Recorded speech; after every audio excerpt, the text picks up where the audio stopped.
ಪ್ರೀತಿ ಇರಬೇಕು. ಯಾವಾಗ ಅದನ್ನು ಪ್ರೀತಿನ ನಾವು ಸುಮ್ಮನೆ ಎಕ್ಸ್‌ಪ್ರೆಸ್ ಮಾಡೋಕ್ಕಾಗಲ್ಲ. ಸೊ ನಾವೆಲ್ಲ ಚಿಕ್ಕ ಹುಡುಗರಾಗಿದ್ದಾಗ ನಮ್ಮ ಮನೆಯಲ್ಲಿ ಒಂದು ಬೆಕ್ಕಿನ ಮರಿ ಸಾಕ್ತಿದ್ರು, ಒಂದು ನಾಯಿ ಮರಿ ಸಾಕ್ತಿದ್ರು, ಒಂದು ಹಸು ಕರು ಇರ್ತಿತ್ತು. ಅದ್ರ ಬಗ್ಗೆ ಮಕ್ಕಳು ಏನಾಗಿದ್ರೆ ಬೆಕ್ಕಿನ ಮರಿ ಜೊತೆ ಆಟ ಆಡ್ತಿದ್ರು, ನಾಯಿ ಮರಿ ಜೊತೆ ಆಟ ಆಡ್ತಿದ್ರು, ಹಸು ಮರಿ ಜೊತೆ ಆಟ ಆಡೋರು. ಆಮೇಲೆ ಇರುವೆಗೆ ಏನು ಇದು ಸಕ್ಕರೆ ಹಾಕ್ತಿದ್ವಿ. ಸೊ ಇದೆಲ್ಲ ಏನಾಗುತ್ತೆ, ಪರೋಪಕಾರಂ ಇದಂ ಶರೀರಂ ಅಂತ ಹೇಳ್ತಾರೆ. ನಾವು ಪರೋಪಕಾರ ಅಂದರೆ ಕರುಣೆ, ದಯೆ ಇಲ್ಲದ ಕರುಣೆ, ದಯೆಯೇ ಧರ್ಮದ ಮೂಲವಯ್ಯ, ದಯೆಯೇ ಧರ್ಮದ ಮೂಲ. ಅಂದ್ರೆ ದಯೆ ಬರ್ಬೇಕಂತಂದ್ರೆ ಧರ್ಮದ ಮೂಲ ಅದು. ನಾವು ಅದನ್ನೇ ಬಿಟ್ಬಿಟ್ಟಿದ್ದೀವಿ. ಸೊ ನಾವು ಸೆಲ್ಫಿಶ್, ಎಷ್ಟಿದ್ರು ನನಗೆ ಸಾಕಾಗಲ್ಲ, ಎಷ್ಟಿದ್ರು ನನಗೆ ಸಾಕಾಗಲ್ಲ. ಒಂದು ಚೂರು ಮಕ್ಕಳಿಗೆ ದಾನದ ಬಗ್ಗೆ ಆಗಲಿ, ಧರ್ಮದ ಬಗ್ಗೆ ಆಗಲಿ, ಇನ್ನೊಬ್ಬರ ಬಗ್ಗೆ ಆಗಲಿ, ಯಾವಾಗ ಪ್ರಾಣಿಗಳ ಬಗ್ಗೆ ಎಮೋಷನ್ ಡೆವಲಪ್ ಆಗುತ್ತೋ ಅದು ಹ್ಯೂಮನ್ಗೆ ಶಿಫ್ಟ್ ಆಗುತ್ತೆ. ಅದು ಡೈರೆಕ್ಟ್ ಹ್ಯೂಮನ್ ಬಗ್ಗೆ ಶಿಫ್ಟ್ ಆಗಲ್ಲ. ಅದು ಒಂದು ಬೆಕ್ಕಿನ ಮರಿನ ಪ್ರೀತಿ ಮಾಡೋದು ಗೊತ್ತಾದ್ರೆ ಆ ಎಮೋಷನ್ಸು ಸೃಷ್ಟಿಯಾಗುತ್ತೆ, ಅದು ಚಿಗುರುತ್ತೆ. ಅದು ನಾಳೆ ಸಮಾಜದಕ್ಕೆ ಕನೆಕ್ಟ್ ಆಗುತ್ತೆ. ಅವಾಗ ಅಣ್ಣ ತಮ್ಮರ ಬಗ್ಗೆ ಪ್ರೀತಿ ಬರುತ್ತೆ. ಇವತ್ತು ಅಣ್ಣ ತಮ್ಮಗಳು ಯಾಕೆ ಜಗಳಾಡ್ತವೆ ಅಂದ್ರೆ ಇದೇ ಪ್ರಾಬ್ಲಮ್.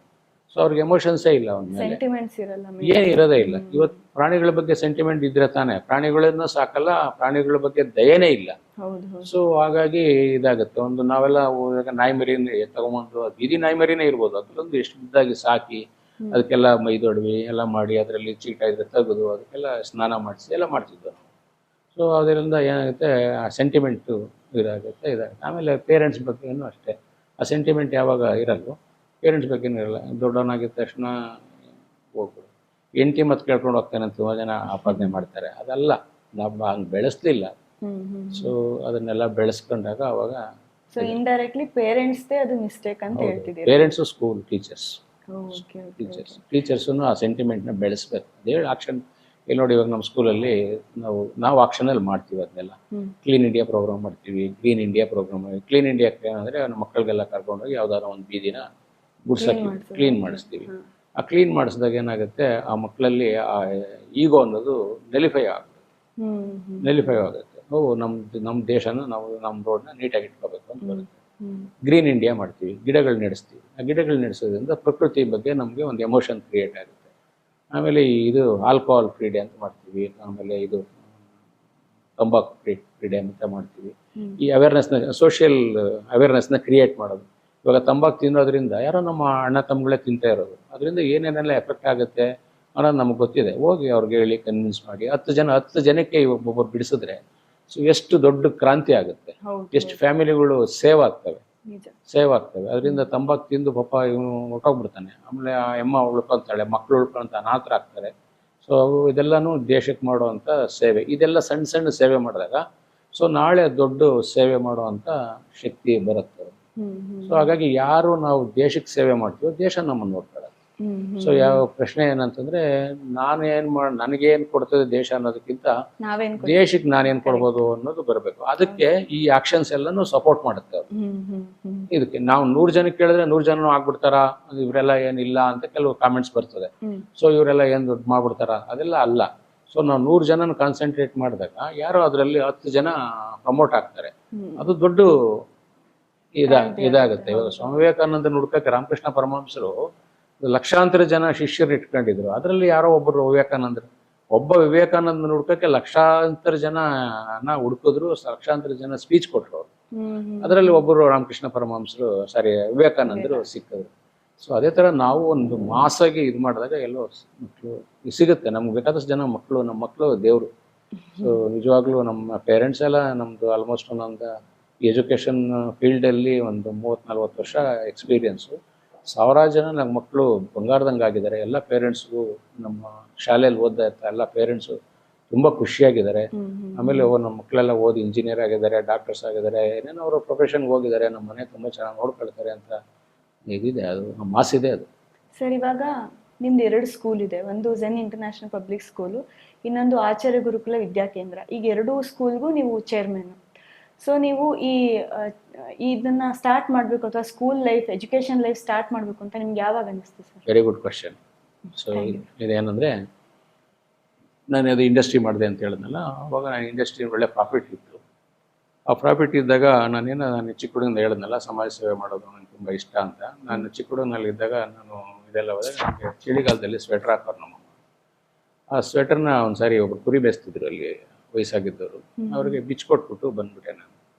ಆಮೇಲೆ ಮನೆಗೆ ಬಂದೆ, ಮನೆಗೆ ಸ್ವೆಟ್ರ್ ಇಲ್ಲಿ ಅಂತ ಕೇಳಿದ್ರು, ಶಾಲು ಹೊದಿಸಿ ಕಳಿಸಿದ್ರು. ಆ ಶಾಲ್ನ ಅವ್ರಿಗೆ ಚಳಿ ಇತ್ತು, ಅವ್ರಿಗೆ ಕೊಟ್ಬಿಟ್ಟೆ. ಸೊ ಮನೆಗೆ ಬಂದಾಗ ನಮ್ಮಮ್ಮ ಶಾಲೆಯಲ್ಲಿ ಅಂತ ಹೇಳಿದ್ರು. ಹಿಂಗೆ ಸ್ವಲ್ಪ ಸುಳ್ಳು ಹೇಳಿದೆ, ಆಮೇಲೆ ಕೇಳಲಿಲ್ಲ, ಹಿಂಗೆ ಆ ತಾತ ಇದ್ರು ಕೊಟ್ಬಿಟ್ಟೆ. ಆಮೇಲೆ ಅವ್ರು ಹೇಳಿದ್ರು, ನೀನು ಮದುವೆ ಮಾಡೋದೇ ಪ್ರಾಬ್ಲಮ್ಮು, ಅಂದರೆ ಏನು ಕೊಟ್ಟರು ನಾನು ಆ ಥರ ಕೊಟ್ಬಿಟ್ಟು ಬಂದ್ಬಿಡ್ತಾ ಇದ್ದೆ, ಅಂತ ಕೊಟ್ಬಿಟ್ಟು ಬಂದ್ಬಿಟ್ಟಿದೆ. ಅಂದರೆ ನೀನು ಮನೇನೂ ಉಳಿಸಲ್ಲ ನೀನು, ಹೀಗಾಗಿ ನೀನು ಮದುವೆನೇ ಮಾಡೋದು ಬೇಡ ಅಂತ ಮಾತಾಡೋರು. ಸೊ ಅದನ್ನ ಕೊಡಬೇಕು ಅನ್ನಿಸ್ತು. ಹಾಗಾಗಿ ಇದೇ ಲೇಟೆಸ್ಟ್ ಸ್ಟೇಜಲ್ಲಿ ನನ್ನ ದುಡ್ಡು ಬಂತಲ್ಲ, ದುಡ್ಡು ಬಂದಾಗ ಏನು ಮಾಡೋದು, ಏನನ್ನ ಸಮಾಜ ಮಾಡಬೇಕು ಅಂತ ಅದಕ್ಕೆ ಒಂದು ಆರ್ಫನೇಜ್ ಓಪನ್ ಮಾಡಿದೆ. ಒಂದು ಆರ್ಫನೇಜ್ ಇದೆ ಸಣ್ಣದು, ಒಂದು ಓಲ್ಡ್ ಏಜ್ ಹೋಮ್ ಇದೆ. ಸೊ ಅದೆರಡನ್ನೂ ಸ್ಟಾರ್ಟ್ ಮಾಡಿದ್ವಿ. ಅದು ಸ್ಟಾರ್ಟ್ ಮಾಡಿದಾಗ ಅಲ್ಲಿ ಮಕ್ಕಳು ಬರ್ತಿದ್ರಲ್ಲ, ಅವಾಗ ಅನ್ನಿಸ್ತು ಅವರು ನಿಜವಾಗ್ಲೂ ಆರ್ಫನೇಜಸ್ ಅಲ್ಲ ಅವರು. ಸೊ ಯಾವುದೋ ದುಶ್ಚಟಕ್ಕೆ ಬಲಿಯಾಗಿ ತಂದೆ ಸದೋಗಿರ್ತಿದ್ದ, ಅಮ್ಮ ತಂದು ಅಲ್ಲಿ ಸೇರಿಸೋಳು, ಅಮ್ಮ ಅಲ್ಲಿ ಕೂಲಿ ಮಾಡ್ಕೊಂಡು ಜೀವನ ಮಾಡೋಳು. ಸೊ ಆ ಥರ ಮಕ್ಕಳೇ ಜಾಸ್ತಿ ಬರ್ತಿದ್ದು. ಸೊ ನಾನು ಸ್ವಲ್ಪ ಮೆಡಿಟೇಟಿವ್ ಮಾಡ್ತೀನಿ. ಮೆಡಿಟೇಷನ್ ಮಾಡಿದಾಗ, ನಾನು ಟ್ರಾನ್ಸ್ಗೆ ಹೋದಾಗ ನನಗೆ ಇದೆಲ್ಲ ಫ್ಲಾಶ್ ಆಗುತ್ತೆ. ಸೊ ನನಗೆ ಥರ್ಡ್ ಐ ಓಪನ್ ಆಗುತ್ತೆ. ಥರ್ಡ್ ಐ ಓಪನ್ ಆದಾಗ ಇದೆಲ್ಲ ಫೀಲ್ ಆಗುತ್ತೆ. ಎಲ್ಲಿದೆ ಸರ್ ಅದು ಓಲ್ಡ್ ಏಜ್ ಹೋಮ್ ಆಗಿರ್ಬೋದು? ಹೌದಾ? ನಾನು ಸುಮಂಗಲಿ ಸೇವಾಶ್ರಮ ಇದೆಯಲ್ಲ, ಅದರ ಅಸೋಸಿಯೇಟ್. ಎರಡು ಒಂದೇ ಕಡೆ ಇದೆಯಾ ಸರ್? ಓಕೆ. ಸೊ ಅದನ್ನು ಮಾಡಿದೆ. ಆವಾಗ ನನಗೆಲ್ಲ ಒಂದು ಕಡೆ ಆಮೇಲೆ ಇದಾಯ್ತು. ಈ ಓಲ್ಡ್ ಏಜ್ ಹೋಮ್ ಬರ್ತಿದ್ದವರೆಲ್ಲ ಏನಂತಂದರೆ, ಯಾರೂ ಮಕ್ಕಳಿಲ್ಲದೆ ಇರೋರಲ್ಲ, ಮಕ್ಳು ಇರ್ತಿದ್ರು ಅವ್ರಿಗೆ. ಅವರೆಲ್ಲೋ ಅಮೇರಿಕನಲ್ಲೋ ಅಲ್ಲೋ ಇಲ್ಲ ಇರ್ತಿದ್ರು. ಅವ್ರು ತಂದು ನಮ್ಮಲ್ಲಿ ಬಿಟ್ಬಿಡೋರು. ಒಂದು ದಿವಸನೂ ಬಂದು ನೋಡ್ತಿರ್ಲಿಲ್ಲ ಅವರು. ಏನೋ ಒಂದಿಷ್ಟು ದುಡ್ಡು ಕಳಿಸೋರು ಬಿಟ್ಟರೆ ಬಂದು ನೋಡ್ತಿರ್ಲಿಲ್ಲ. ಆವಾಗ ನಂಗೆ ಅನ್ನಿಸ್ತು, ಇದು ಏನೋ ನಾನು ತಪ್ಪು ಮಾಡ್ತಾ ಇದ್ದೀನಿ, ನಾನು ಈ ವ್ಯವಸ್ಥೆ ಮಾಡಿರೋದಕ್ಕೋಸ್ಕರನೇ ಇವರೆಲ್ಲ ತಂದು ಇವ್ರ ರೆಸ್ಪಾನ್ಸಿಬಿಲಿಟಿ ನನ್ನ ಮೇಲೆ ಹಾಕ್ತಾರೆ ಅನ್ನೋದು ನನಗೆ ಫೀಲ್ ಆಯಿತು. ಆಮೇಲೆ ಹಂಗೆ ಅನ್ನಿಸ್ದಾಗ ಯೋಚನೆ ಮಾಡಿದೆ, ಇದನ್ನು ಮಾಡೋದ್ರಿಂದ ನಾನೇನೋ ತಪ್ಪು ಮಾಡಿದ್ದೀನಿ ಅಂತ ಅನ್ನಿಸ್ತು ನನಗೆ. ನಾನು ಮೆಡಿಟೇಟಿವ್ ಹೋದಾಗ ಇದನ್ನ ದೊಡ್ಡದಾಗಿ ಮಾಡಬೇಕು ಅನ್ನಿಸ್ತು. ದೊಡ್ಡದಾಗಿ ಮಾಡಿದ್ರೆ ಇನ್ನಷ್ಟು ಜನ ಆರ್ಫನೇಜ್ ಬಂದ, ಅಂದರೆ ನಾನೇ ಒಂದು ವ್ಯವಸ್ಥೆನ ಕ್ರಿಯೇಟ್ ಮಾಡ್ತಿದ್ದೀನಿ ಅಂತ ಅನ್ನಿಸ್ತು ನನಗೆ. ಸೊ ಹಾಗಾಗಿ ಒಂದು ಥಾಟ್ ಬಂತು, ನಾನು ಇದನ್ನ ಇಲ್ದಂಗೆ ಮಾಡ್ಬೇಕು, ಏನಾದರೂ ಮಾಡಿ ಈ ಆರ್ಫನೇಜು ಓಲ್ಡ್ ಏಜ್ ಹೋಮು ಈ ಕಾನ್ಸೆಪ್ಟ್ ಇಲ್ದಂಗೆ ಮಾಡಬೇಕು ಅಂತ ಅನ್ನಿಸ್ತು. ಸೊ ಹೆಂಗೆ ಮಾಡೋದು ಅಂತ ಆವಾಗ ಗೌರ್ಮೆಂಟ್ ಸ್ಕೂಲ್ಗಳಿಗೆಲ್ಲ ಹೋಗಿ ಅವ್ರನ್ನ ಅಡಾಪ್ಟ್ ಮಾಡಿಕೊಂಡು, ಸೊ ಗೌರ್ಮೆಂಟ್ ಸ್ಕೂಲ್ನ ಅಡಾಪ್ಟ್ ಮಾಡ್ಕೊಂಡಿದ್ದೀನಿ. ಇವತ್ತು ನನ್ನ ಇದರಲ್ಲಿ ನಡೀತಿದೆ. ಸೊ ಅಲ್ಲೋಗಿ ಈ ಅವೇರ್ನೆಸ್ನ ಕ್ರಿಯೇಟ್ ಮಾಡಿದೆ. ಅಂದರೆ ಮಾತೃದೇವ ಅಂದರೆ ಶಿಕ್ಷಣದಲ್ಲಿ ಒಂದು ಕ್ರಾಂತಿ ಮಾಡಬೇಕು ಅಂತ. ಈ ಶಿಕ್ಷಣದ ಯಾಕೆ ಎಲ್ಲ ಓದಿರೋರೆ ಪೇರೆಂಟ್ಸ್ ತಂದು ಇಲ್ಲಿ ಬಿಟ್ಬಿಡೋದು, ಅವರೆಲ್ಲೋ ಆರಾಮಾಗಿರೋದು, ಹಿಂಗೆಲ್ಲ ಮಾಡೋದು. ಸೊ ಈ ಶಿಕ್ಷಣದಲ್ಲಿ ಒಂದು ಕ್ರಾಂತಿ ಮಾಡಬೇಕು ಅಂತ. ಏನದು ಅಂದರೆ ಆಮೇಲೆ ಅನ್ನಿಸ್ತು, ಒಂದು ನೋಡಿ, ಊಟ ಕೊಟ್ಟರೆ ಒಂದು ದಿವಸದ್ದು ಸರ್ವೈವಲ್ಲು, ಬಟ್ಟೆ ಕೊಟ್ಟರೆ 6 ತಿಂಗಳಿಗೆ ಅರ್ಧೋಗ್ಬಿಡುತ್ತೆ. ಈ ಜ್ಞಾನ ಕೊಟ್ಟರೆ ಫಾರೆವರ್ ಇರುತ್ತೆ ಅಂತ. ಅಂದರೆ ವಿದ್ಯೆ ಅಂದರೆ ಬರೀ ನಾನು 6 ಸಬ್ಜೆಕ್ಟ್ ಕೊಡಬೇಕು ಅಂತ ಬಂದವನಲ್ಲ ನಾನು. ಅಷ್ಟೇ ವಿದ್ಯೆ ಅನ್ನೋದೇ ಬೇರೆ ಒಂದು, ಅದಕ್ಕೆ ಬೇರೆ ಆದಂಥದ್ದೇ ಒಂದು ಅರ್ಥ ಇದೆ ವಿದ್ಯೆ ಅಂದರೆ. ಸೊ ಈ ವಿದ್ಯೆ ಕೊಡಬೇಕು ಅಂತ ಈ ಫೀಲ್ಡಿಗೆ ಬಂದವನು ನಾನು. ಏನು ಇದಕ್ಕೆ 6 ಸಬ್ಜೆಕ್ಟ್ ಕೊಡಬೇಕು ಅಂತ ಬಂದವನಲ್ಲ. ಸೊ ವಿದ್ಯೆ ಅಂದರೆ ಏನು ಅಂತಂದರೆ, ಬೇಸಿಕ್ ಮಕ್ಕಳಿಗೆ ಈ 6 ಸಬ್ಜೆಕ್ಟ್ ಏನಿದೆ, maths, science, social, English, Kannada, Hindi, ಈ 6 ಸಬ್ಜೆಕ್ಟ್ ಏನಿದೆ ಅದನ್ನು ಯಾರು ಬೇಕಾದರೂ ಹೇಳ್ಕೊಡ್ತಾರೆ, ಯಾರು ಬೇಕಾದರೂ ಓದ್ಕೊಂಡ್ರೆ ನಾನು ಓದ್ಬಿಡ್ಬೋದು. ಅದ್ರ ಜೊತೆಗೆ ಈ 5 ಫಂಡಮೆಂಟಲ್ಸ್ ಅಂತ ಹೇಳ್ತೀನಿ. 5 ಫಂಡಮೆಂಟಲ್ಸ್ ಅಂದರೆ ಮಾತೃದೇವೋಭವ, ಅಂದರೆ ನನಗೆ ಜನ್ಮ ಕೊಟ್ಟಂಥ ತಾಯಿ ದೇವ್ರ ಸಮಾನ ಅಂತ ಹೇಳ್ಕೊಡ್ತಿದ್ವಿ. ಸೊ ಪಿತೃ ದೇವೋಭವ, ನನಗೆ ಜನ್ಮ ಕೊಟ್ಟಂಥ ತಂದೆ ದೇವರಲ್ಲ, ಸಮಾನ ಅಲ್ಲ, ದೇವರೇ ಅವರು ಅಂತ ಮಕ್ಕಳಿಗೆ ಹೇಳ್ಕೊಡ್ತಿದ್ವಿ. ಆಚಾರ್ಯ ದೇವೋಭವ, ನನಗೆ ಪಾಠ ಮಾಡೋಂಥ ಶಿಕ್ಷಕರು ದೇವ್ರ ಸಮಾನ ಅಂತ ಆಚಾರ್ಯ ದೇವೋಭವ. ಅತಿಥಿ ದೇವೋಭವ ಅಂತಂದರೆ, ಸೊ ನಾವೊಂದು ಲಿಮಿಟೇಷನ್ಸ್ ಮಾಡ್ಕೊತೀವಿ. ಅತಿಥಿ ಅಂದರೆ ನಮ್ಮ ಚಿಕ್ಕಮ್ಮ ಇವರು ಒಂದು ಬೌಂಡ್ರಿ ಹಾಕ್ಕೊಂತೀವಿ. ಆ ಬೌಂಡ್ರಿನ ಬ್ರೇಕ್ ಮಾಡಿ ಇಡೀ ಸಮಾಜ ಹೆಂಗೆ ನಾವು ಅತಿಥಿಗಳಾಗಿ ಕಾಣುವಂಥದ್ದು, ಇಡೀ ಸಮಾಜವನ್ನು ನಾವು ಹೆಂಗೆ ಗೌರವಿಸೋದು, ಮತ್ತು ನಮ್ಮ ಕೈಲಾದಷ್ಟು ಅವ್ರಿಗೆ ಸಹಾಯ ಮಾಡೋದು ಹೆಂಗೆ ಅನ್ನೋದು ಅತಿಥಿ ದೇವೋಭವ. ಆಮೇಲೆ ರಾಷ್ಟ್ರದೇವ, ಇದು ತುಂಬ ಮುಖ್ಯವಾದಂಥ ಸಬ್ಜೆಕ್ಟ್. ಸೊ ನಾನಾಗಲೇ ಹೇಳಿದೆ, ಪ್ರತಿಯೊಂದು ಕ್ಷಣನೂ ಒಂದು ರಕ್ತದ ಕಣದಲ್ಲೂ ಕುದಿಬೇಕು, ಪ್ರತಿ ಕ್ಷಣ ಕುದಿಬೇಕು. ದೇಶ ನಂದು, ದೇಶಕ್ಕೆ ನಾನು ಏನು ಮಾಡಬೇಕು, ದೇಶಭಕ್ತಿ. ಸೊ ಆ ಥರ ದೇಶಭಕ್ತಿ ಇಲ್ಲ ಅಂದರೆ ಇವತ್ತು ಶಿವಾಜಿ ಮಹಾರಾಜರಾಗಲಿ, ಸೊ ತಾತ್ಯಾ ಟೋಪಿ ಆಗಲಿ, ಮತ್ತು ನಮ್ಮ ಸಾವರ್ಕರ್ ಆಗಲಿ, ಚಂದ್ರಶೇಖರ್ ಆಜಾದ್ ಆಗಲಿ, ಇವರೆಲ್ಲ ಆ ದೇಶಕ್ಕೋಸ್ಕರ ತಮ್ಮ ಜೀವ ಸಮರ್ಪಣೆ ಮಾಡಲಿಲ್ಲ ಅಂದರೆ ನಾವು ಇವತ್ತು ಹಿಂಗಿರಕ್ಕೆ ಆಗ್ತಿರ್ಲಿಲ್ಲ. ಹಂಗಾದರೆ ಅಷ್ಟೇನಾ, ದೇಶ ಸ್ವತಂತ್ರ ಬಂತು ಅಷ್ಟೇನಾ, ಮುಂದೆ ಕಾಪಾಡಬೇಕಾದಂಥದ್ದು ನಮ್ಮ ಜವಾಬ್ದಾರಿ ಅದು. ಹಂಗಾಗಿ ಮಕ್ಕಳಿಗೆ ಆ ದೇಶಭಕ್ತಿ ಕೊಡಲಿಲ್ಲ ಅಂತಂದರೆ, ಸೊ ಅವರು ತನು, ಮನ, ಧನ ಈ 3 ದೇಶಕ್ಕೋಸ್ಕರ ಕೊಡಬೇಕು. ಕೆಲವರು ತನು ಕೊಡ್ತಾರೆ, ಹೋಗಿ ಮಿಲಿಟರಿ ಸೇರ್ಕೊಂಡು ಸರ್ವಿಸ್ ಮಾಡ್ತಾರೆ. ಕೆಲವರು ತಾವು ದುಡ್ದಿದ್ದಲ್ಲಿ ಒಂದಷ್ಟು ಸಮರ್ಪಣಾ ಭಾವ, ದೇಶಕ್ಕೋಸ್ಕರ ಏನೋ ಒಂದಷ್ಟು ಕೊಟ್ಟರೆ ಅದು ಧನದ ಸಹಾಯದಲ್ಲಿ, ತನು, ಮನಸ್ಸಿಂದ ಒಂದಷ್ಟು ಆ ಕ್ರಿಯೇಷನ್ಸ್ ಇದೆಯಲ್ಲ ಅದನ್ನು ಕೊಟ್ಟಾಗ ದೇಶ ಚೆನ್ನಾಗಿರುತ್ತೆ. ಸೊ ಹಾಗಾಗಿ ಈ ಮಾತೃದೇವೋ, ಪಿತೃದೇವೋ, ಆಚಾರ್ಯ ದೇವೋ, ಅತಿಥಿ ದೇವೋ, ರಾಷ್ಟ್ರದೇವೋ.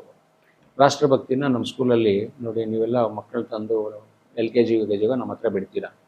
ಸೊ 14 ವರ್ಷ ಅಂದರೆ SLCಗೆ ಬರೋಷ್ಟೊತ್ತಿಗೆ ಪ್ರೀ ನರ್ಸರಿ, LKG UKG 3 ವರ್ಷ, ಫಸ್ಟ್ ಸ್ಟ್ಯಾಂಡರ್ಡ್ ಟು 10th 10 ವರ್ಷ, 13 ವರ್ಷ, ಆಮೇಲೆ PUCಗೆ 2 ವರ್ಷ, 15 ವರ್ಷ, ಡಿಗ್ರಿಗೆ 3 ವರ್ಷ, 15, 3, 18 ವರ್ಷ ನಮ್ಮ ಜೊತೆ, ನಮ್ಮ ಶಿಕ್ಷಕರ ಜೊತೆ ಮಕ್ಕಳಿರ್ತಾರೆ. ಸೊ ನೀವೊಂದು ಮಗುನ ನಮ್ಮ ಕೈಗೆ ಕೊಟ್ಟಾಗ, ಸೊ ನೀವು ಯಾವ ರೀತಿ ಕೊಟ್ಟಿರ್ತೀರೋ ನಿಮ್ಗೆ ಅದಂಗೆ ವಾಪಸ್ ಕೊಡಬಾರ್ದು. ನಾವು ಅದನ್ನು ಒಂದು ಶಕ್ತಿಯಾಗಿ ನಿಮಗೆ ನಾವು ವಾಪಸ್ ಕೊಡಬೇಕು. ವಾಪಸ್ ಕೊಡ್ಬೇಕಂತಂದರೆ 18 ವರ್ಷದಲ್ಲಿ ಒಬ್ಬ ಶಿಲ್ಪಿ ಒಂದು ಮರಡು ಕಲ್ಲು, ಅದು ಒಂದು ಕರಿ ಕಲ್ಲನ್ನು ಕೊಟ್ಟರೆ ಅದನ್ನು 6 ತಿಂಗಳಲ್ಲಿ ಕೆತ್ತಿ ಕಡಿದು ಅದು ಮೂರ್ತಿ ಮಾಡಿ ಅದು ಕೇಳಿದ ವರ ಕೊಡೋ ಹಂಗೆ ಮಾಡಿಕೊಡ್ತಾನೆ ಒಬ್ಬ ಶಿಲ್ಪಿ. ಅವನೇನು ನಮ್ಮ ಥರ ಸರ್ಟಿಫಿಕೇಟ್ಗಳು ಇಟ್ಕೊಂಡು PhD ಮಾಡಿದವನು ಅಲ್ಲ ಅವನು. ಸೊ ಅವ್ನಿಗೇನೋ ಒಂದು ಬೇಸಿಕ್ ಸ್ಕಿಲ್ ಇರ್ತದೆ. ಅದನ್ನು ಇವತ್ತು ನೋಡಿ ಇದರಲ್ಲಿ ಮೈಸೂರಲ್ಲಿ ಇವರು ರಾಮ್ಲಲ್ಲಾ ವಿಗ್ರಹ ಮಾಡಿದವರು ಇವತ್ತು ಇಡೀ ಪ್ರಪಂಚಕ್ಕೆ ವಿಗ್ರಹ ಶಕ್ತಿ ಕೊಡುತ್ತೆ ರಾಮ್ಲಲ್ಲಾ ದೇವರು. ಸೊ ಒಬ್ಬ ಆರ್ಡಿನರಿ ಒಬ್ಬ ಶಿಲ್ಪಿ ಅಷ್ಟು ಸುಂದರವಾದಂಥ ಮೂರ್ತಿನ ಕಡಿದು ಕೊಟ್ಟಿದ್ದಾನೆ ಅಂದರೆ, ಒಬ್ಬ ಶಿಕ್ಷಕ ಒಬ್ಬ ಜೀವಂತ ಮಗುನ ನೀವು ನಾವು ಕೈ ಕೊಟ್ಟಾಗ ಅದು ನಾನ್ ಲಿವಿಂಗ್ ಥಿಂಗ್ಸ್, ಒಂದು ಕಲ್ಲು, ಅದಕ್ಕೆ ಜೀವ ಕೊಡ್ತಾನೆ ಶಿಲ್ಪಿ. ಸೊ ಅದಕ್ಕೆ ಪ್ರಾಣ ಪ್ರತಿಷ್ಠೆ ಮಾಡ್ತಾರೆ ಪುರೋಹಿತರು. ಅದೊಂದು ಶಕ್ತಿಯಾಗಿ ಅದು. ಸರ್, ಇವಾಗ ನಿಮ್ಮ 2 ಸ್ಕೂಲ್ಗಳು, ಒಂದು ಝೆನ್ ಇಂಟರ್ನ್ಯಾಷನಲ್ ಪಬ್ಲಿಕ್ ಸ್ಕೂಲ್, ಇನ್ನೊಂದು ಗುರುಕುಲ ವಿದ್ಯಾಕೇಂದ್ರ. ಈಗ ಫಸ್ಟ್ ಝೆನ್ ಸ್ಕೂಲಿಗೆ ಬರೋಣ. ಝೆನ್ ಅಂತ ಹೆಸರು ಯಾವ ಥರ ಬಂತು ಸರ್? ಯಾವ ಥರ ನಿಮ್ಗೆ ಥಾಟ್ ಬಂತು ಅದೇ ಹೆಸರು ಇಡಬೇಕು ಅಂತ? ಆ್ಯಕ್ಚುಲಿ ನಾನು ಫಿಲಾಸಫರ್ ಆಗಿರೋದ್ರಿಂದ ನಾನು ತುಂಬ ಡೀಪು ಮೆಡಿಟೇಷನ್ ಸ್ಟೇಟ್ ಹೋದಾಗ, ಸೊ ಇವತ್ತು ನಮ್ಮದು ಆಚಾರ್ಯ ಗುರುಕುಲ ವಿದ್ಯಾಕೇಂದ್ರ, ಆಚಾರ್ಯ ಗುರು ಪರಂಪರಾ ವಿದ್ಯಾಲಯ ಅಂದರೆ ಆಚಾರ್ಯರಿಗೆ, ಗುರುಗಳ ಬಗ್ಗೆ ಒಂದು ಫೋಕಸ್ ಮಾಡಬೇಕು, ಅದನ್ನು ಟ್ರೆಡಿಷ್ನಲ್ ಆಗಿ ಹೆಸರು ಸೆಲೆಕ್ಟ್ ಮಾಡಬೇಕು ಅಂತ ಮಾಡಿದ್ದೆ. ಸೊ ಇದು ಒಂದು ದೊಡ್ಡ ಇದು ಏನಂದರೆ ಈ ಝೆನ್ ಅಂತ ಬರೋಕ್ಕೆ ಇದರಿಂದ ಒಂದು ದೊಡ್ಡ ಇದಿದೆ. ಸೊ ಇವತ್ತು ಮಾಡರ್ನ್ ವರ್ಲ್ಡ್ ಆಗಿರೋದ್ರಿಂದ ತುಂಬ ಜನ ಈ ಆಚಾರ್ಯ ಗುರುಕುಲ ವಿದ್ಯಾಕೇಂದ್ರ, ಆಚಾರ್ಯ ಗುರು ಪರಂಪರಾ ವಿದ್ಯಾಲಯ, ಆಚಾರ್ಯ ಅನ್ನೋ ಹೆಸರನ್ನು ನಾನು ಸೆಲೆಕ್ಟ್ ಮಾಡಿ ಯೂಸ್ ಮಾಡಿದಾಗ, ಸೊ ತುಂಬ ಜನ ಈ ಐಫೈ ಅಂತ ಹೇಳ್ತೀವಲ್ಲ, ಈ ವೆಸ್ಟ್ರನ್ನು ಅಲ್ಲ, ಇಂಡಿಯನ್ನು ಅಲ್ಲ, ಈ ಥರ ಜನ ನಮ್ಮಲ್ಲಿ ತುಂಬ ಜನ ಇದ್ದಾರೆ.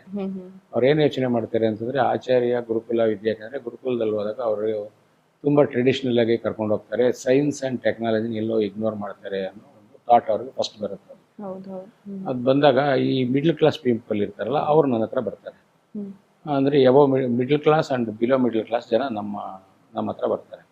ಅವ್ರನ್ನ ತುಂಬ ಈಸಿಯಾಗಿ ಅವ್ರನ್ನ ಇದು ಮಾಡ್ಬೋದು. ಈ ಇಂಟೆಲೆಕ್ಚುಯಲ್ ಪೀಪಲ್ಲು ಸ್ವಲ್ಪ ಈ ಮಾಡರ್ನೇಟ್ ಅಂತ ಏನು ಅವ್ರು ಮಾಡರ್ನೇಟ್ ಅಲ್ಲ, ಆದರೆ ಅವರು ಮಾಡರ್ನೇಟ್ ಅಂತ ಅನ್ಕೊಂತಾರಲ್ಲ, ಆ ವ್ಯಕ್ತಿಗಳೆಲ್ಲ ಸ್ವಲ್ಪ ಈ ಹೆಸರು ಇದನ್ನು ನೋಡಿದಾಗ ಸ್ವಲ್ಪ ಎಜಿಟೇಟ್ ಮಾಡ್ತಾರೆ. ಆವಾಗ ನನಗೆಲ್ಲೋ ಒಂದು ಕಡೆ ಅನ್ನಿಸ್ತು, ಅವರು ನನ್ನ ಟಾರ್ಗೆಟ್.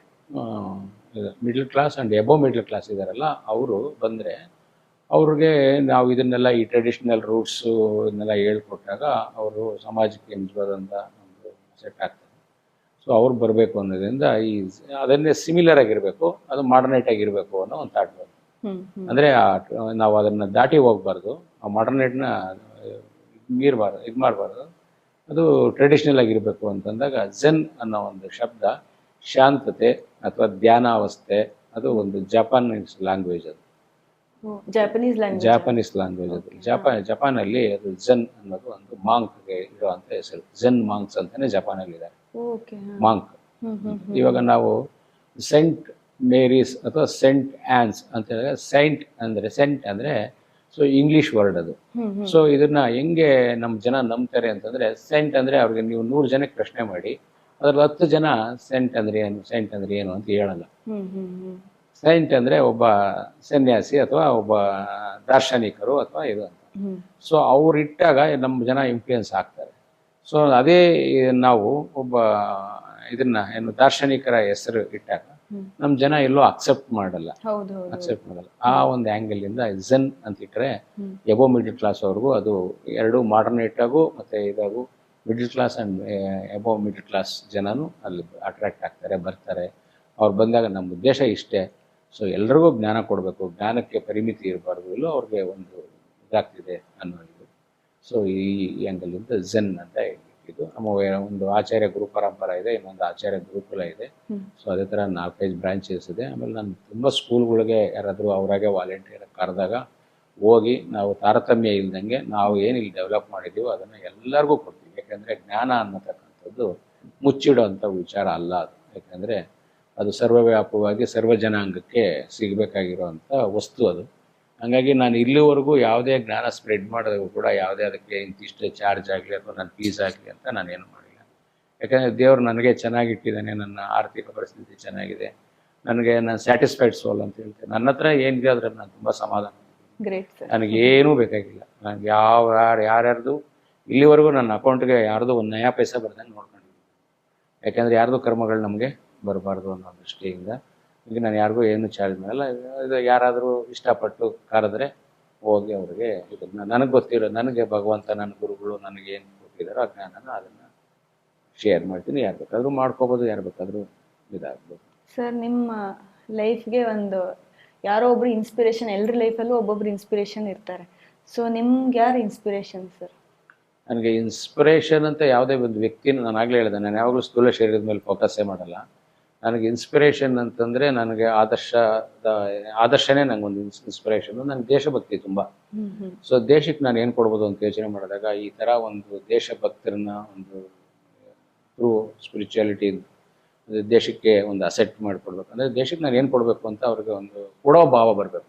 ಅಂದರೆ ಏನು ನಮ್ಮ ಹತ್ರ ಇರೋದನ್ನ ಇನ್ನೊಬ್ಬರಿಗೆ ಶೇರ್ ಮಾಡಬೇಕು. ಏನು ಕೂಡಿ ಬಾಳಿದರೆ ಸ್ವರ್ಗ ಸುಖ ಅಂತಾರಲ್ಲ, ಹಾಗಾಗಿ ಎಲ್ಲರ ಜೊತೆ ಒಂದಾಗಿ ಬಾಳೋ ಅಂತ. ಸೊ ನಾವೊಂದು ಇದೆಲ್ಲ ಬಂದಾಗ, ಕಮ್ಯುನಿಟಿ ಅಂತ ಬಂದಾಗ ಇದನ್ನೆಲ್ಲ ನಾವು ಒಂದು ಬೌಂಡ್ರಿ ಹಾಕ್ಕೊಂತೀವಿ. ಇದು ತುಂಬ ವಿಶೇಷವಾದಂಥ ಜ್ಞಾನ. ನನ್ನ ಸರೌಂಡಿಂಗಿಗೆ, ನನ್ನ ಸರ್ಕಮ್ಸ್ಟೆನ್ಸ್ಗೆ ಯಾರೇ ಬಂದರೂ ಕೂಡ ಅದನ್ನು ಬ್ರೇಕ್ ಮಾಡ್ತೀನಿ. ಸೊ ಯಾವುದೇ ಒಂದು ಜಾತಿ ಮತ ಧರ್ಮಗಳನ್ನ ನಾನು ಇದು ಮಾಡಲ್ಲ. ನಾನು ಎಲ್ಲ ಮತಕ್ಕೂ ಎಲ್ಲ ಜಾತಿಗೂ ಸರ್ವ ಮತಗಳ ಶಾಂತಿಯ ತೋಟ ಅಂತ ನಾವು ಏನು ಮಕ್ಕಳಿಗೆ ಹೇಳ್ತೀವೋ ಅದನ್ನ ಆಕ್ಷನ್ನಲ್ಲಿ ತರಬೇಕು. ಸೊ ನಮ್ಮ ಧರ್ಮವನ್ನು ನಾವು ಪಾಲನೆ ಮಾಡಬೇಕು, ಇನ್ನೊಬ್ಬರ ಧರ್ಮವನ್ನು ರೆಸ್ಪೆಕ್ಟ್ ಮಾಡಬೇಕು. ನನಗೆ ತುಂಬ ಜನ ಕ್ರಿಶ್ಚಿಯನ್ಸು ಪಾದ್ರಿಗಳು ಗೊತ್ತು, ಆಮೇಲೆ ಅವ್ರು ನನ್ನ ಜೊತೆ ತುಂಬ ಅಸೋಸಿಯೇಟ್ ಆಗಿರ್ತಾರೆ. ಅವರಲ್ಲೂ ಬೇಕಾದಷ್ಟು ಆಧ್ಯಾತ್ಮಿಕತೆ ಇದೆ, ಅವರಲ್ಲೂ ಇದಿದೆ. ನನಗೆ ತುಂಬ ಮುಲ್ಲಗಳು ಮುಸ್ಲಿಮ್ಸು ಫ್ರೆಂಡ್ಸ್ ಇದ್ದಾರೆ. ಅವ್ರ ಮನೆಗಳಿಗೆಲ್ಲ ಇದರಲ್ಲಿ ಈದ್ ಮಿಲಾದಲ್ಲಿ ಇದರಲ್ಲಿ ಅವ್ರಿಗೆ ಪುಷ್ಪಗುಚ್ಛ ಕೊಟ್ಟು ವಿಶ್ ಮಾಡ್ತೀನಿ. ಅವರು ನನಗೆ ವಿಶ್ ಮಾಡ್ತಾರೆ. ನನಗೆ ತುಂಬ ಶರೀಫ್ ಅಂತ ನನ್ನ ಆತ್ಮೀಯ ಸ್ನೇಹಿತ ಇದ್ದಾನೆ. ಅವನು ತುಂಬ ಅಂದರೆ ನನಗೆ ಅವ್ನು ನನ್ನ ಪ್ರಾಣ ಅಂತ ಹೇಳ್ಬೋದು, ಅಥವಾ ನಾನು ಅವನ ಪ್ರಾಣ ಅಂತ ಹೇಳ್ಬೋದು. ಅಷ್ಟು ಕ್ಲೋಸ್ ಇದ್ದೀವಿ. ಹಾಗಾಗಿ ಜಾತಿ ಮತ ಧರ್ಮ ನಮ್ಮೊಳಗಡೆ ಲಿಮಿಟೇಷನ್ಸ್ನ ತೋರಿಸುತ್ತೆ. ಸೊ ನಾವೆಲ್ಲ ಡಿ ವಿ ಜಿ ಅವರು ಒಂದು ಕಡೆ ಹೇಳ್ತಾರೆ, ಹುಲ್ಲಾಗು ಬೆಟ್ಟದಡಿ ಮನೆಗೆ ಮಲ್ಲಿಗೆಯಾಗು, ಸೊ ಕಷ್ಟಗಳ ವಿಧಿ ಸುರಿಯೇ ಕಲ್ಲು ಸಕ್ಕರೆಯಾಗು, ದೀನ ದುರ್ಬಲರಿಗೆ ಎಲ್ಲರೊಳಗೊಂದಾಗು ಮಂಕುತಿ. ಎಷ್ಟು ಚೆನ್ನಾಗಿದೆ ಡಿ ವಿ ಜಿ ಅವ್ರ ಕಗ್ಗ. ಸೊ ಅದನ್ನು ನಾವು ತಗೊಂಡು ನಾವು ಸುಮ್ಮನೆ ಅದನ್ನು ಪ್ರವಚನ ಮಾಡೋಕ್ಕೆ ಬಳಸಬಾರ್ದು. ನಾನು ಯಾರೇ ಬಂದರೂ ನಾನು ಆಕ್ಷನಲ್ಲಿ ಇರುತ್ತೆ.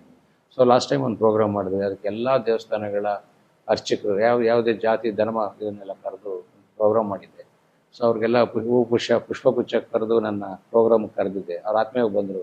ಒಬ್ಬರು ಮುಲ್ಲ ಹೇಳಿದ್ರು, ನಾನು ಫಸ್ಟ್ ಟೈಮು ಈ ಥರ ಒಂದು ಸಭೆಗೆ ನಾನು ಬಂದಂಥದ್ದು, ನನಗೆ ಸಿಕ್ಕಿದಂಥ ಗೌರವ ತುಂಬ ಚೆನ್ನಾಗಿ. ಯಾಕೆ ಅಂತಂದರೆ ನಾವು ಇನ್ನೊಬ್ಬರನ್ನ ಗೌರವದಿಂದ ನೋಡ್ತೀವಿ, ಅವ್ರು ನಮ್ಮನ್ನು ಗೌರವ. ಆಬ್ವಿಯಸ್ಲಿ ಅದು ಇದಾಗುತ್ತೆ. ಯದ್ಭಾವಂ ತದ್ಭವತಿ. ಸೊ ನಾವು ಅವ್ರನ್ನ ಏಟ್ ಮಾಡಿದ್ರೆ ಅವ್ರು ನಮ್ಮನ್ನು ಏಟ್ ಮಾಡಿದ್ರೆ ನಮ್ಮ ಧರ್ಮ ನಮ್ಮ 4 ಗೋಡೆ ಇದೆ, ನಮ್ಮ ಮನೆಯಲ್ಲಿ ನಾವು ಮಾಡ್ಕೋಬೇಕು. ಸಮಾಜ ಅಂತ ಬಂದಾಗ ನಾವು ಇದು ಅಂತ ಬಂದಾಗ ಎಲ್ಲರ ಜೊತೆ ಬೆರಿಬೇಕು, ಎಲ್ಲರ ಜೊತೆ ಸೇರಬೇಕು, ಎಲ್ಲರ ಜೊತೆ ಕೂಡಬೇಕು, ಎಲ್ಲರ ಜೊತೆ ಬಾಳ್ಬೇಕು. ಸೊ ಇದನ್ನ ಮಕ್ಕಳಿಗೂ ಕಲಿಸ್ಬೇಕು. ಯಾಕಂದರೆ ನಾನು ಆಗಲೇ ಹೇಳಿದೆ, ನೀವು ಅದು ದೇವತೆ, ಅದು ದೈವತ್ವ. ಅದನ್ನು ನಾನು ನಿಮಗೆ ಹೇಳಿದೆ. ಸೊ ನೀವು ಹೆಂಗೆ ಕೊಟ್ಟಿರ್ತೀರೋ ಹಂಗೆ ನಮ್ಗೆ ವಾಪಸ್ ಕೊಡೋದಲ್ಲ. ಸೊ ನೀವು ಅದನ್ನು ಅದರಲ್ಲಿ ದೈವಿ ಗುಣಗಳನ್ನ ಬೆಳೆಸಿ ಅವನಲ್ಲಿ IQ ಅಂದರೆ ಇಂಟೆಲಿಜೆಂಟ್ ಕೋಶೆಂಟ್ ಅಂತ ಕರಿತೀವಿ, ಇದನ್ನು ಕೊಟ್ಟಿರ್ತೀವಿ ನಮ್ಮ ಸ್ಕೂಲಲ್ಲಿ. IQ intelligent quotient, first quotient. ಅವ್ನಿಗೆ ಎಷ್ಟಿರ್ಬೇಕಂದ್ರೆ ಟೀಚರ್ ಪಾಠ ಮಾಡ್ತಿರೋದಕ್ಕಿಂತ ಮುಂಚೆ ಅವನಿಗೆ ಒಂದು ಸಾರಿ ಎಕ್ಸ್ಪ್ಲೈನ್ ಮಾಡೋದು ಅವ್ನಿಗೆ ಅರ್ಥ ಆಗ್ಬಿಡ್ಬೇಕು. ಅಂದರೆ IQ ಡೆವಲಪ್ಮೆಂಟ್ ಮಾಡೋಕ್ಕೆ ಸಾಕಷ್ಟು ಪ್ರೋಗ್ರಾಮ್ ಮಾಡ್ತೀನಿ ನನಗೆ. IQ ಡೆವಲಪ್ಮೆಂಟ್ ಮಾಡೋಕ್ಕೇ ಸಾಕಷ್ಟು IQ ಮಕ್ಕಳಲ್ಲಿ ಇಂಪ್ರೂವ್ ಆಗಬೇಕು. ಅಂದರೆ ಮೈಂಡ್ ಮೆಮೊರಿ ಜಾಸ್ತಿ ಆಗಬೇಕು. ಅದಕ್ಕೆ ತುಂಬ ಸಾಕಷ್ಟು ಪ್ರೋಗ್ರಾಮ್ ಮಾಡ್ತೀವಿ. ಅದೆಲ್ಲ ಹೇಳ್ಬೇಕಂದ್ರೆ ಆಲ್ಮೋಸ್ಟ್ ನಮಗೆ days together it's takes. So ಎರಡನೇದು EQ ಎಮೋಷನ್ಸ್ ಕೋಶೆಂಟ್, ಆವಾಗಲೇ ಹೇಳಿದೆ. So emotions quotient attach with the teacher, attach with the parents, attach with the students, ಇದೆಲ್ಲನೂ ಆಡಿದಾಗ ಅವರಿಗೆ EQ ಡೆವಲಪ್ಮೆಂಟ್ ಆಗುತ್ತೆ. ಅದಕ್ಕೂ ಸಾಕಷ್ಟು ನಮ್ಮಲ್ಲಿ ಒಂದು ಕಾರ್ಯಕ್ರಮ ಮಾಡ್ತೀವಿ, ಹೃದಯ ಸಮ್ಮಿಲನ ಅಂತ. ಸೊ ಅದು ತುಂಬ ಅದ್ಭುತವಾದಂಥ ಕಾರ್ಯಕ್ರಮ. ಅಂದರೆ ಜ್ಯೋತಿ ಕೊಡೋದ್ರ ಮುಖಾಂತರ ನಾನು ದೀಪ ನಿಮಗೆ ಕೊಟ್ಟು, ಸೊ ದೀಪ ಬರೀ ಫಿಸಿಕಲ್ ಅಲ್ಲ, ಅದು ಸೊ ನನ್ನೊಳಗಡೆ ಇರತಕ್ಕಂಥ ಆತ್ಮಜ್ಯೋತಿ ನಿಮ್ಮೊಳಗಡೆ ಕೊಟ್ಟು ನಿಮ್ಮೊಳಗಡೆ ಇರೋ ಆತ್ಮಜ್ಯೋತಿ ನನ್ನಲ್ಲಿ ಹಚ್ಕೊಂಡಾಗ